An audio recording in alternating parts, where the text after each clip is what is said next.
Kung araw-araw ka nag-iisip kung paano magiging kampante ang future mo, panahon na para kumilos. Good news, hindi dapat maging nakakatakot ang pag-i-invest. Sa totoo lang, ito ang pinakamahusay na paraan para lumago ang pera mo habang tulog ka. Pero paano ka magsisimula? Sa video na to, ibabahagi ko sa iyo ang 10 investment secrets na makakatulong sa iyo na maging confident at matagumpay sa iyong investment journey. Ready ka na ba? Bago tayo pumunta sa mga specific na investment, alamin muna natin ang tamang mindset. Ito ang pundasyon ng lahat. Secret number 1, simulan ng maaga. Ang pinakamalaking asset mo sa pag-i-invest ay hindi lamang pera, kundi oras. Habang mas maaga kang nagsisimula, mas malaki ang pagkakataong lumago ng husto ang iyong ipon. Bakit? Dahil sa tinatawag na compounding interest, na para talagang mahiwagang formula ng yaman. Ang interest na kinita ng pera mo ay hindi basta-basta natatambak. Kumikita rin ng sarili nitong interes. Para bang nagtatrabaho ang pera mo habang ikaw ay natutulog, pumapasok sa trabaho o nagbabakasyon. Halimbawa, kung may 1,000 ka ngayon at naglagay ka nito sa isang investment na may interes, sa susunod na taon, mas mataas na to. At ang dagdag na halaga ay kikita rin ng sarili nitong tubo.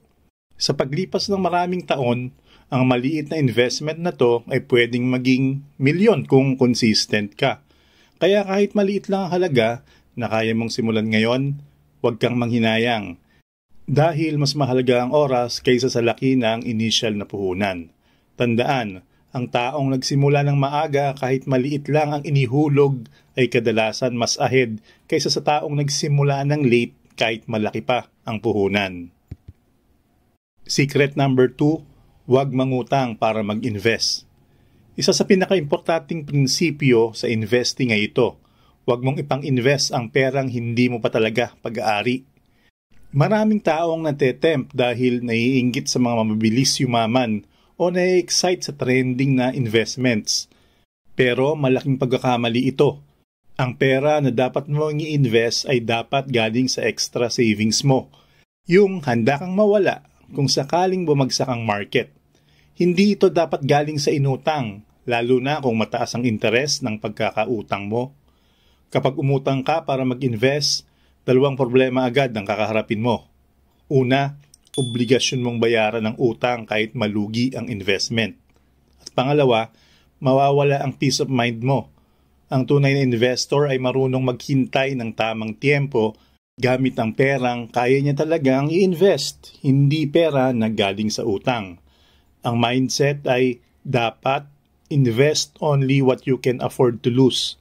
At huwag mong isugal ang perang nakalaan sa pang-araw-araw na gastusin, emergency fund, o future obligations.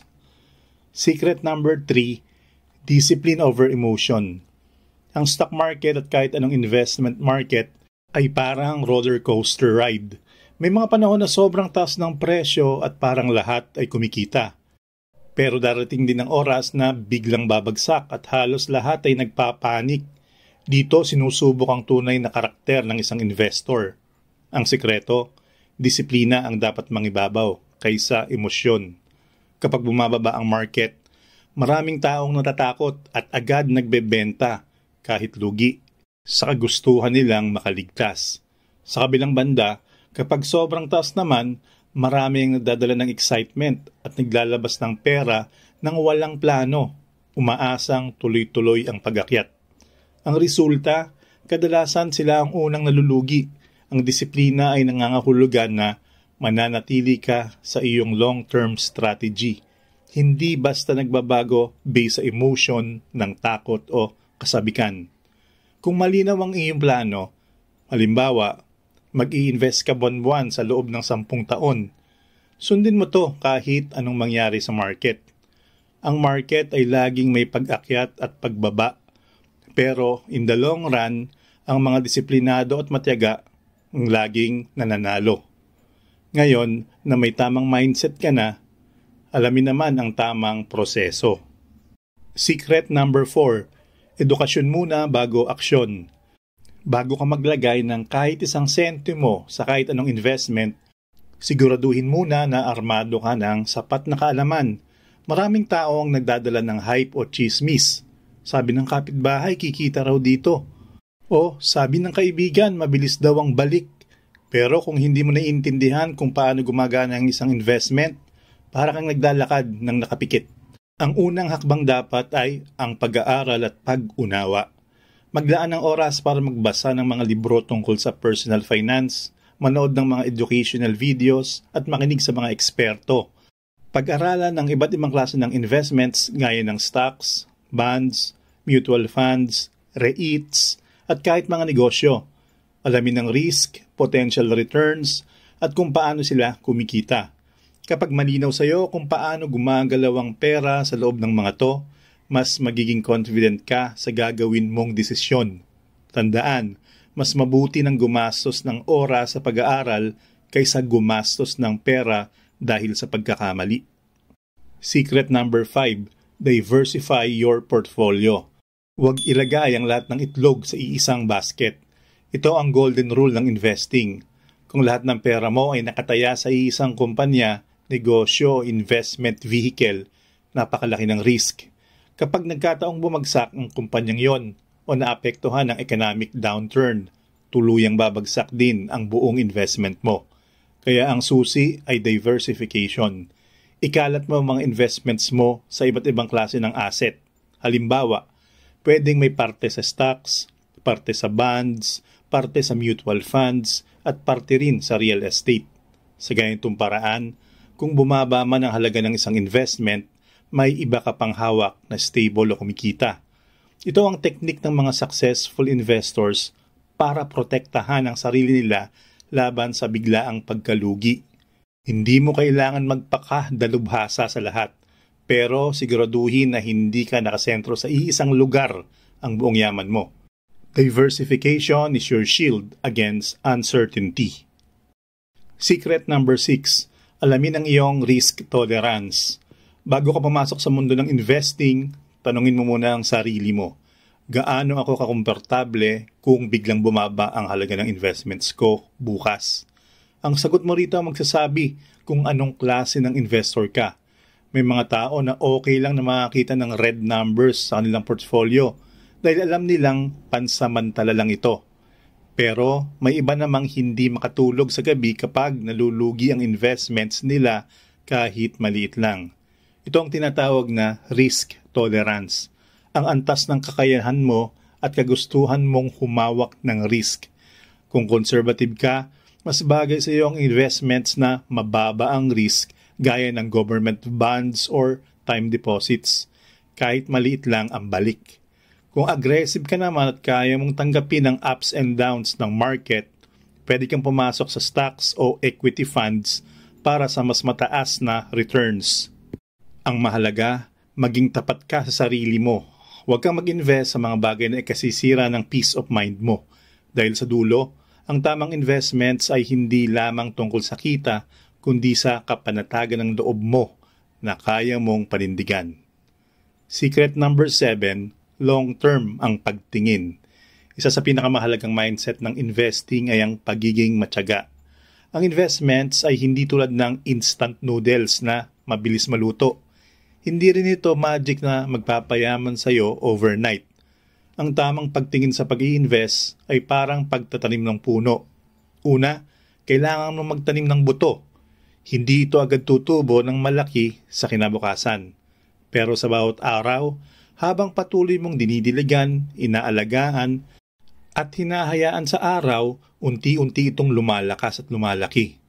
Ganito rin ang pera mo. Sa simula, maliit lang ang kita, at minsan parang walang epekto.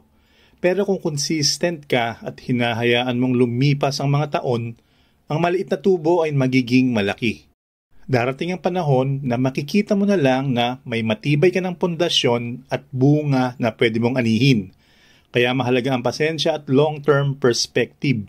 Kung ang tingin mo sa investment ay mabilis ang kita, madali kang madidismaya o malulugi.